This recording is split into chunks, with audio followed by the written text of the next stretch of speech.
Welcome student. This is the fourth class of chemistry from UG Learning Classes.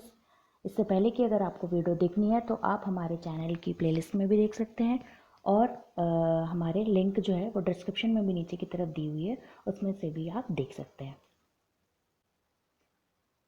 Here we start the chemistry subject. There is some question about the chemical kinetics. First we will going to the first question. There is the rate of the reaction of not always constant because it depends upon the temperature and the pressures also.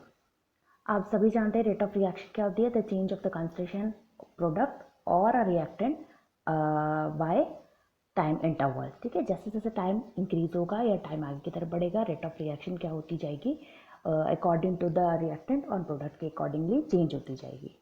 ठीक है, उस पर किस किस चीज़ों पर depend करती है, वो टेम्परेचर और प्रेशर पर डिपेंड करती है. ओके, नेक्स्ट फैक्ट्स पर चलते हैं अपन. In the slow reaction the rate of reaction decrease with the time. आप सभी जानते हैं कि जैसे जैसे टाइम इंक्रीज होगा कंसंट्रेशन ऑफ रिएक्टेंट वो क्या होता जाएगा, डिक्रीज होता जाएगा. जैसे जैसे कंसंट्रेशन डिक्रीज होता जाएगा रिएक्टेंट का, वैसे वैसे रेट ऑफ रिएक्शन या स्लो रिएक्शन के लिए रेट ऑफ रिएक्शन क्या होती जाएगी, डिक्रीज होती जाएगी. नेक्स्ट फैक्ट पर चलते हैं अपन. The addition of catalyst during the reaction it alters the activation energy. सभी जानते हैं अगर आप रिएक्शन को या तो स्लो करना चाहते हैं या तो फास्ट करना चाहते हैं तो उसके लिए आप क्या करते हैं, एक्सटर्नली कैटलिस्ट को ऐड करते हैं जो कि एक केमिकल सब्सटेंस होता है और रेट ऑफ रिएक्शन को या तो बढ़ा देगा या तो कम कर देगा. तो इस कारण से बढ़ा देगा या कम कर देगा, उसका मतलब है कि जो कैटलिस्ट है वो रिएक्टेंट की एक्टिवेशन एनर्जी को कम या ज़्यादा कर सकता है due to the own activity. ठीक है, कैटलिस्ट क्या होते हैं, केमिकल सब्सटेंस होते हैं जिसको आप बाहरी या एक्सटर्नली रिएक्शन में एंटर करवाते हैं और रिएक्शन की रेट को कम या ज़्यादा कर सकते हैं. और वो रिएक्शन की रेट और कम और ज़्यादा कैसे करेगा, उसकी एक्टिवेशन एनर्जी को या तो कम कर देगा या ज़्यादा कर देगा. ओके,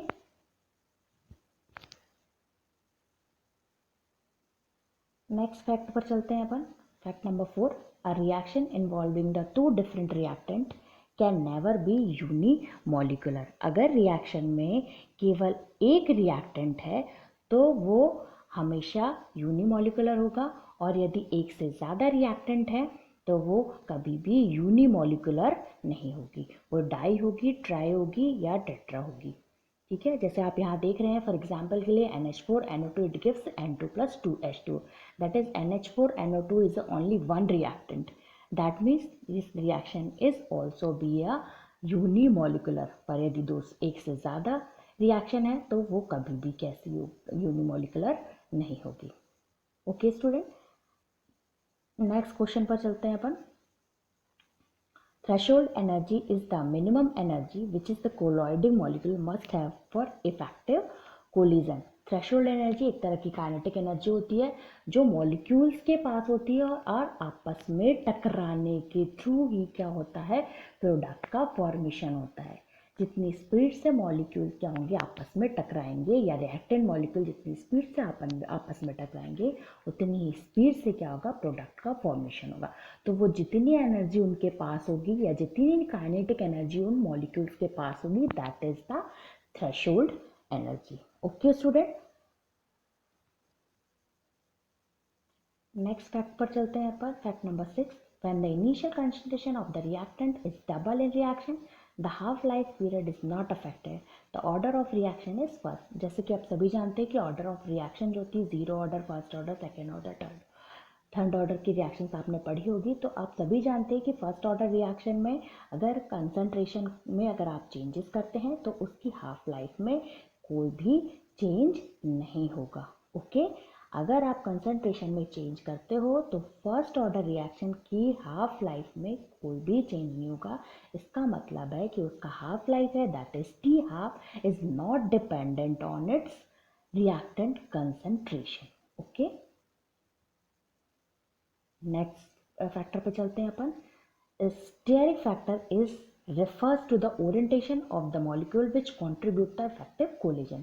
अब भी मैंने बताया कि जितना स्पीड से कोलिजन होगा उतनी स्पीड से क्या होगा, प्रोडक्ट का फॉर्मेशन होगा। तो प्रोडक्ट का फॉर्मेशन जब होगा तो रिएक्टेंट के मॉलिक्यूल आपस में कोलॉइड कर रहे हैं, तो कोलॉइड करने पर उनका ओरिएंटेशन जिस तरह से होगा, मतलब जितनी जितनी अच्छी, मतलब है कि ऐसी साइट होगी जहाँ पर क्या होगा, उनका कोलॉइड होगा। तो अगर मॉलिक्यूल का ओरिएंटेशन सही है तो उतनी स्पीड से वो कोलॉइड करेंगे और उतनी स्पीड से क्या करेंगे, प्रोडक्ट का फॉर्मेशन करेंगे। तो उसका जो ओरिएंटेशन है जो कि इफेक्टिव कोलिजन में पार्ट करेगा उसको अपन क्या बोलते हैं, स्टेरिक फैक्टर। ओके, नेक्स्ट अपन इस डायग्राम से समझ सकते हैं कि आप देख रहे हो कि रिएक्टेंट, अगर अपने दो मॉलिक्यूल देख रहे हैं कि रेड रेड बॉल की तरफ आपको दिख रहा होगा।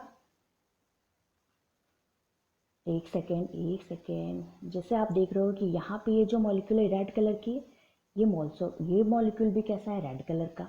मान लो अपन ने इसको एक रिएक्टेंट नंबर ए मान लिया, फॉर एग्जांपल के लिए रिएक्टेंट नंबर ए है, तो अपन ने इसको क्या मान लिया, रिएक्टेंट नंबर बी मान लिया। ओके, तो रिएक्टेंट ए के मॉलिक्यूल्स जो है वो रिएक्टेंट बी के मॉलिक्यूल से टकरा रहा, मगर उसका एक ए का रेड साइड और बी का नीला या ब्लू साइड जो हो रहा है वो एक दूसरे में आपस में टकराना, मतलब ये इफेक्टिव कोलिजन है।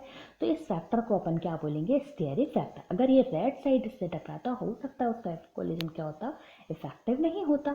तो ब्लू और रेड आपको पता है कि डिफरेंट कलर है, इसका मतलब अट्रैक्शन स्पीड से होगा, जितनी अट्रैक्शन स्पीड से होगा उतनी स्पीड से क्या करेंगे, ये आपस में कोलाइड करेंगे, और कोलाइड करेंगे तो उतनी स्पीड से क्या करेंगे, प्रोडक्ट का फॉर्मेशन करेंगे। तो ये जो इनका ओरिएंटेशन है, इस मॉलिक्यूल का ओरिएंटेशन है, जिस साइड से वो एक दूसरे से टकरा रहे हैं, तो उसको अपन क्या बोलेंगे, स्टेरिक फैक्टर। ओके,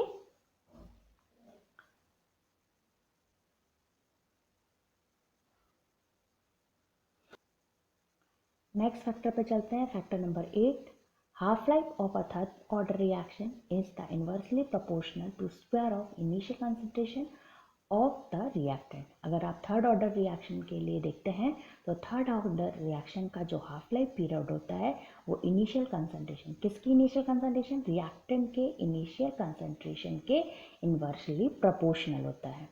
ओके, मतलब थर्ड ऑर्डर का हाफ लाइफ क्या होता है, इनिशियल कंसेंट का इन्वर्सली, मतलब जितना ज़्यादा इनिशियल कंसंट्रेशन होगा उतना ही कम क्या होगा, उसका हाफ लाइफ पीरियड होगा। नहीं, आई थिंक सॉरी, जितना ही कम इनिशियल कंसंट्रेशन होगा उतना ही हाफ लाइफ क्या होगा, उसका ज़्यादा होगा। ओके, सॉरी स्टूडेंट, ये एक लाइन गलत हो गई अपने से। इनिशियल कंसंट्रेशन जितना ज़्यादा होगा हाफ लाइफ उतनी ही कम होगी, या जितना इनिशियल कंसंट्रेशन कम होगा हाफ लाइफ उतनी ही ज़्यादा होगी। ओके, इनवर्सली प्रोपोर्शनल है। क्वेश्चन नंबर 9 पर चलते हैं। The rate constant of the reaction and depends upon the time of completion of reaction. तो आपको मैंने जैसे बता दिया कि रेट जो होती है या रेट कांस्टेंट जो होता है वो हमेशा रिएक्शन की कितने किस पर डिपेंड करता है, उसके टाइम पर डिपेंड करता है कि उसका टाइम कितना ज़्यादा है।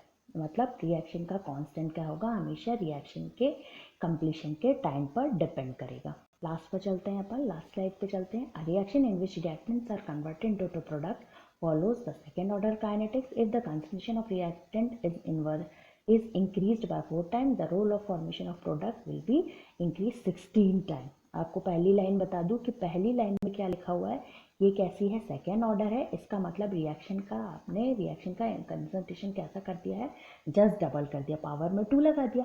तो अगर आप उसके कंसंट्रेशन को 4 टाइम इंक्रीज करते हो तो 4 की पावर 2 हो जाएगी, तो 4 का कितना हो जाएगा, 16। इसलिए उसका फॉर्मेशन, प्रोडक्ट का कितना फॉर्मेशन हो जाएगा, 16 टाइम ग्रेटर हो जाएगा एट द इनिशियल कंसंट्रेशन के, क्योंकि ये कैसी है, सेकेंड ऑर्डर रिएक्शन है। Thank you student, I hope you like this video, so do like, share and comment and subscribe my channel. Thank you.